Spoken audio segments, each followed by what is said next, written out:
Picture this. The sun is gone. The temperature has just dropped below freezing, and it is still falling. You have no walls, no blanket fresh from a dryer, no furnace humming somewhere out of sight.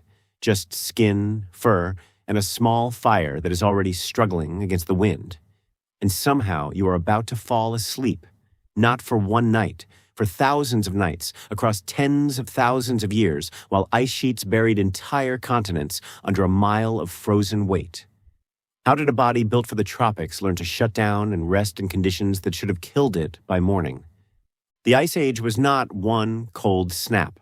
It stretched across roughly 100,000 years, with its harshest stretch, the last glacial maximum, peaking around 20,000 years ago.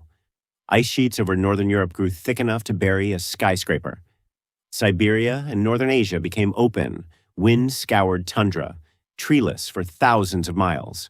Nighttime temperatures in these regions regularly fell to -20, even -30 degrees Celsius. And yet humans were there, not surviving by luck, but by a set of strategies so refined that they kept entire families alive, generation after generation, through nights modern bodies would not last in for more than a few hours. Not every night carried equal weight either. Summers, even glacial summers, offered a narrow window of relief, with daylight stretching longer and nighttime temperatures occasionally climbing back above freezing for a few merciful weeks. You learn to use that window ruthlessly, stockpiling dried meat, repairing worn clothing, scouting new shelter sites before the next deep freeze locked everything down again. Winter, by contrast, gave you almost no margin for error at all. A single bad decision in July might cost you a day of discomfort. The same decision in January could cost you your life, and everyone in the group understood the difference instinctively, the way you understand the difference between a minor slip and a fall from real height. You wake before dawn because your body tells you to, not because anyone trained you. The cold does that. It seeps into the ground first, then climbs into your spine. Your fire has burned low through the night, embers glowing a dull orange instead of bright yellow. This is the most dangerous hour.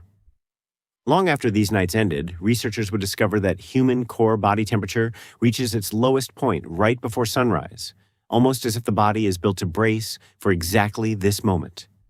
You do not know the science. You only know the feeling, that bone-deep chill that pulls you out of sleep, whether you want to wake or not. Daylight is short, and it does not waste itself. The moment the light shifts, you are moving, because finding shelter before dusk is the single most important task of your entire day. Everything else, hunting, gathering, repairing tools, bends around this one deadline. You learn this lesson the hard way, watching others learn it the same way, sometimes fatally. Open ground at night is a death sentence here. Wind alone can drop the effective temperature on exposed skin by another 10 or 15 degrees within minutes. So you scan the terrain constantly, reading rock formations the way a sailor reads clouds, looking for one thing above all else: cover. Before any of that, though, there is the matter of food, because a body running cold cannot run on nothing. Most of your daylight hours go toward tracking herds of reindeer or horse across open tundra, animals that themselves are constantly moving to find what little forage survives the season. Predators follow the same herds you do. Wolves, cave hyenas, and the occasional cave lion treat human hunting parties as competition at best and opportunity at worst, and a kill made too far from shelter often has to be abandoned rather than carried home through failing light. So you hunt fast, you hunt smart, and you watch the horizon as closely as you watch the prey, because the sun does not wait for anyone to finish a meal. Caves are the prize, but not every cave will do. Some sit directly in the path of prevailing wind, turning them into stone wind tunnels that strip heat faster than open snow. Others are too shallow to trap any warmth at all, and some, the worst kind, are already occupied by something with teeth. You learn to read the signs early, the scattered bones near an entrance, the smell, the depth of claw marks worn into stone over years of use. A cave that looks empty is not always empty. Why do you risk it anyway? Because the alternative, a night fully exposed to the wind, is a guaranteed death rather than a possible one. What makes a cave valuable is not just the rock overhead. It is the temperature underground itself, which barely moves compared to the surface above. While the world outside swings from bitter cold at night to relatively mild during the day, the interior of a deep cave holds steady, often staying just above freezing, even when a blizzard rages a few meters away. That stability buys you something priceless. It buys you a baseline you can actually work with, a starting point warm enough that fire and fur can carry the rest of the load instead of fighting an impossible deficit all night. Finding that stable shelter is rarely a solo achievement either. Groups in this period read the landscape the way a modern traveler reads a map, following migration corridors that game animals had used for generations, corridors that also happened to pass near reliable rock shelters and river overhangs. Occasionally, your path crosses another family's, strangers moving in the same direction with the same goal. Spears come up first, instinct before judgment, until both sides recognize the same exhaustion, the same urgency in each other's eyes. Sometimes that recognition is enough to share a fire for one night, rather than fight over it. Why risk a confrontation that could cost you a hunter or a healthy adult days before the next shelter when cooperation costs nothing but pride? And fire is the second half of the equation, arguably the more important half. Without it, none of this works. The ability to build, sustain, and control fire on demand was not something every early human population had mastered equally, and the archaeological record shows it developing in stages over an enormous span of time. The archaeologist Will Robrooks, working with colleague Paula Villa, examined dozens of European sites and found that truly habitual, controlled use of fire, the kind you could rely on every single night rather than opportunistically, only became widespread roughly 300 to 400,000 years ago. Sites like Kesem Cave in Israel and Schöningen in Germany preserve hearths, charred bone, and burned flint tools dense enough to suggest fire was no longer a rare event. It had become routine. Infrastructure, almost. Starting that fire from nothing is harder than it sounds, and the people who relied on it knew it. Striking stone against stone or pyrite against flint throws a spark that lasts a fraction of a second, and on a windy night, even a perfect spark can die before it ever touches tinder. Because of this, groups often avoided letting a fire go out completely if they could help it at all, carrying smoldering embers wrapped in bark or moss from one camp to the next, rather than starting from scratch every evening. A fire, once it existed, became something closer to a possession than a tool, tended, protected, and passed carefully from hand to hand across days of travel. Why does that distinction matter so much? Because a fire you can build reliably changes everything about how you plan a night. It is not just warmth. It is a barrier against predators who will not cross an open flame. It is light to see threats coming. And it is heat for cooking, which turns out to matter more than most people would assume. Cooked meat delivers far more usable calories than raw meat of the same weight. A difference the primatologist Richard Wrangham has argued was central to human survival and even brain growth across our evolutionary history.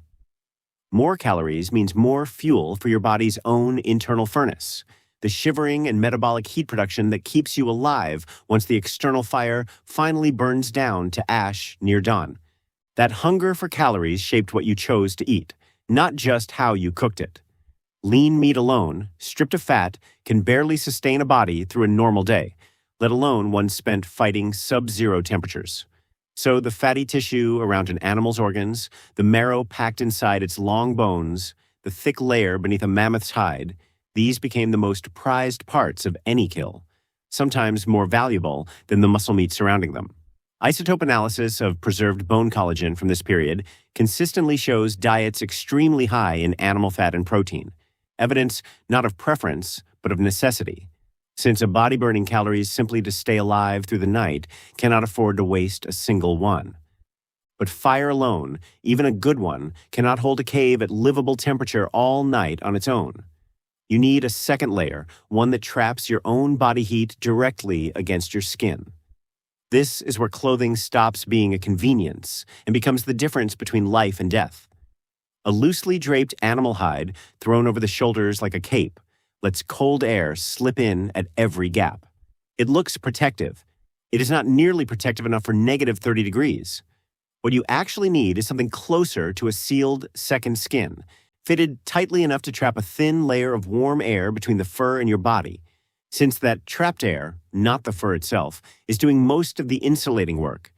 This is exactly what changed around 30 to 40,000 years ago, and the evidence for it comes from one of the most remarkable burial sites in the archaeological record. At Sungir, in what is now Russia, archaeologists uncovered burials so richly decorated with ivory beads that the patterns of those beads fall in exactly where stitched garments would have decayed away, let researchers reconstruct the clothing itself.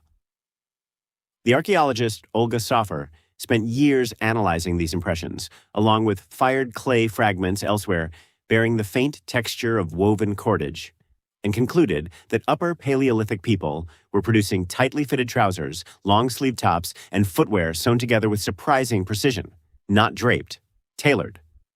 The tool that made this possible was small enough to lose in the snow and important enough to change the outcome of an entire winter. The eyed needle, carved from bone or ivory with a tiny hole pierced through one end, let people thread sinew through hide and pull seams tight, rather than punching loose holes and hoping fur stayed in place. Suddenly, you could layer.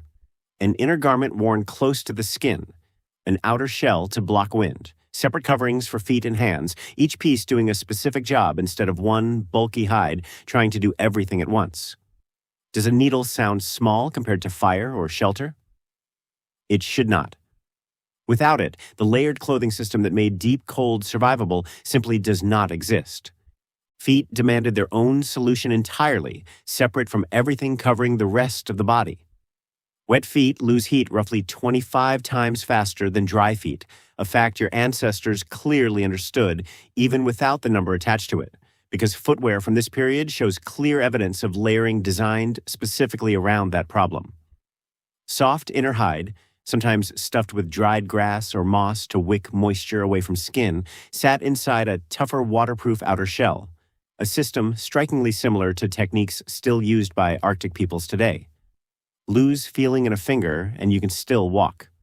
Lose feeling in both feet on a multi-day journey between shelters, and you may not make it to the next one at all. Even with fire, shelter, and clothing working together, no single family does this alone for long. Group shelters from this period, excavated at sites like Mezherych in Ukraine, show something striking. Entire dwellings built from the bones of mammoths, jaws and tusks and femurs, arranged into a dome-shaped frame, then sealed with hides and packed earth to block wind almost completely. These were not one-family huts. They held multiple families at once, arranged around a central hearth because shared body heat in an enclosed space does real, measurable work. A single sleeper loses warmth all night with nothing pushing back. A cluster of bodies, packed close under shared hides, creates a microclimate that no individual could replicate alone. Inside that cluster, position mattered enormously. The most vulnerable young children, the sick, the elderly, were placed toward the center of the group, closest to both the hearth and the warmth of other bodies, while stronger adults took the colder outer edges nearest the wall or entrance. It was not sentiment.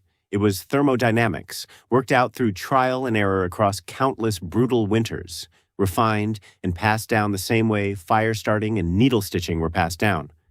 Why would anyone risk the warmest spot on someone who could not yet hunt or gather? Because losing a child to cold was losing the next generation's labor, knowledge, and survival entirely. Toward the later stretches of the Ice Age, another presence began appearing around these fires, one that would change the calculus of nighttime safety permanently. Genetic and archaeological evidence places the earliest domestication of wolves into something closer to dogs, somewhere between 15 and 30,000 years ago, with burial sites occasionally showing wolf-like canines interred alongside humans with clear care and intention. A wolf sleeping at the edge of camp, even a wild one tolerating human presence in exchange for scraps, gave you something no human watch alone could provide. A nose and a set of ears that never fully stopped working, alert to a predator's approach long before any person would notice. The same animal that haunted your nightmares on an open trail became, slowly, one more layer of protection wrapped around the fire. So how did sleep itself actually function under these conditions? This is where the science gets genuinely surprising, and where a modern study reshaped what researchers thought they knew. In 2015, the sleep researcher Jerome Siegel and his team at UCLA studied three pre-industrial societies still living largely without electric light: the Hadza of Tanzania, the San of the Kalahari, and the Tsimane of Bolivia. Published in the journal Current Biology, their findings overturned a popular assumption that early humans slept in fragmented bursts throughout the night. Instead, these groups slept in a single, consolidated period. And crucially, sleep onset was tied not to darkness itself, but to the drop in ambient temperature after sunset. In other words, these populations were not fighting the cold to fall asleep. They were timing sleep to it. Core body temperature naturally dips during the early hours of rest, and Siegel's data showed these groups settling into sleep as the environment's temperature fell to meet that internal dip, then waking again as both body and air temperature began rising near dawn. For an Ice Age family huddled in a mammoth bone shelter, this lines up almost perfectly with the lived experience. You were not avoiding the coldest hours of the night. You were sleeping straight through them, using fire, fur, and shared body heat as a buffer, precisely when your body's own thermostat was already at its lowest setting. It is worth pausing on this because the assumption Siegel's team overturned came from somewhere specific. The historian Roger Ekirch, in his research on pre-electric Europe centuries later, had documented widespread evidence of segmented sleep, a first sleep and a second sleep separated by an hour or more of quiet wakefulness in the middle of the night, drawn from diaries, court records, and literature spanning hundreds of years. That pattern was real, and it shaped assumptions about how all pre-modern humans must have slept. But Ekirch's evidence came largely from temperate, settled, agricultural Europe, a very different environment from an open tundra camp, where every unnecessary hour spent conscious in the cold burns calories you cannot easily replace. Two real patterns, two different pressures. In a warm farmhouse, a midnight pause cost you little. In an Ice Age shelter, it could cost you everything. That does not mean the night passed undisturbed. Brief wakings, the kind Siegel's research also documented in modern pre-industrial groups, almost certainly served a purpose beyond simple restlessness. Someone has to feed the fire. Coals that glow steadily at midnight can collapse into dead ash by 3 in the morning if no one stirs to add fuel. And a fire that dies at 3 in the morning leaves 4 or 5 hours of the coldest part of the night completely unprotected. So sleep here was never truly passive. It was a shared, semi-conscious watch, rotating instinctively between the adults of the group, each brief waking a small act of maintenance, keeping the whole system alive. Even with every precaution in place, the body still paid a price most modern people never have to consider. Frostbite was common, and it was rarely random. It targeted the extremities first: fingers, toes, ears, nose. The parts of the body the circulatory system sacrifices first in order to protect the vital organs at the core. Skeletal remains from this period sometimes show healed lesions consistent with cold injury, evidence of people who survived the damage but carried its marks for the rest of their lives. This was simply the cost of doing business in a world without modern medicine, a trade the body made automatically, every single night, in order to keep the heart, lungs, and brain functioning above all else. The skeletal record carries these costs in surprisingly specific detail. Lesions on toe and finger bones, healed but visibly altered, show up in remains across multiple Ice Age sites, evidence of injuries severe enough to reshape bone, yet survivable enough to leave a mark rather than a grave. Some individuals clearly lost portions of fingers or toes entirely and lived on for years afterward, adapting their grip, their gait, and their role within the group. None of this was rare enough to be remarkable at the time. It was simply the visible accounting of a debt every person in this environment eventually paid, in pieces, in exchange for staying alive through enough winters to pass their knowledge forward. Underneath all of this sat a physiological advantage modern, sedentary humans have largely lost touch with. The human body carries a specialized tissue called brown adipose fat, distinct from the energy-storing white fat most people think of, whose entire function is to burn calories directly for heat rather than for stored energy or movement. Populations regularly exposed to extreme cold develop and rely on this tissue far more actively than populations living in climate-controlled homes. Paired with shivering, an involuntary muscular response that can multiply resting heat production several times over, this internal furnace gave Ice Age humans a baseline of warmth generation that no amount of willpower alone could explain. Their bodies were not just enduring the cold. In a very real sense, they were trained for it. Modern bodies, by comparison, have largely lost this conditioning, not because human physiology changed in any deep evolutionary sense, but because central heating removed the constant exposure that once kept brown fat active and shivering responses sharp. Spend a lifetime in climate-controlled rooms, and the body simply stops investing energy in machinery it never has to use.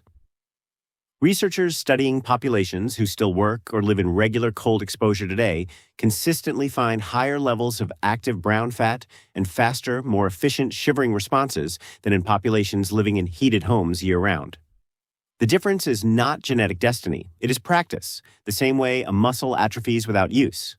And an Ice Age body, exposed nightly to conditions modern people only encounter by accident, stayed in a near-permanent state of cold readiness most of us would find unbearable within a single hour. None of these individual pieces, the fire, the needle, the shelter, the timing of sleep, would have meant much without the thing tying them all together. Knowledge. None of it was instinct in the way a bird knows to migrate. A child did not simply know how to strike two stones at the correct angle to throw a spark, or how to cut a hide so it would seal tightly around an ankle instead of gapping at the seam.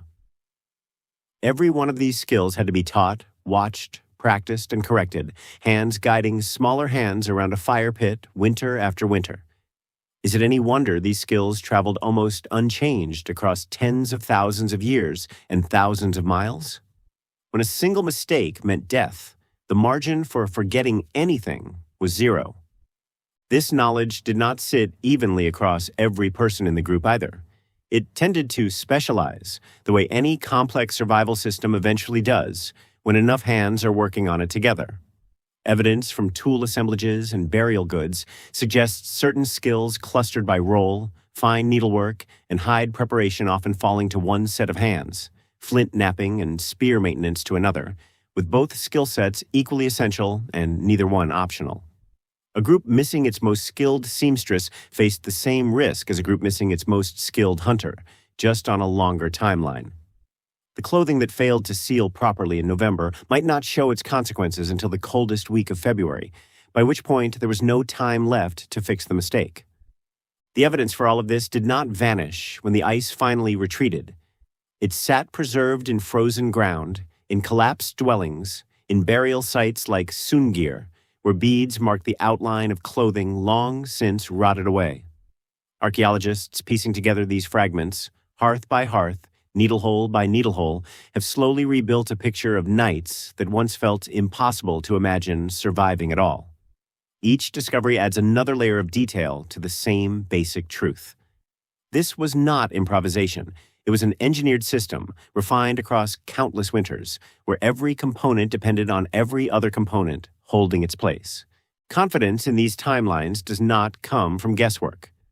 Radiocarbon dating of charred bone and wood from hearths, combined with the layered stratigraphy of undisturbed sites, lets researchers place these behaviors within tight enough windows to track real change over real centuries, not vague impressions of a distant past.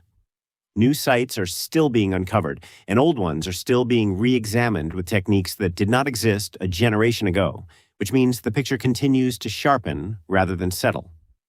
Each newly dated hearth, each newly identified needle fragment, adds one more confirmed data point to a system that, piece by piece, looks less like guesswork and more like an engineering manual passed down without ever being written.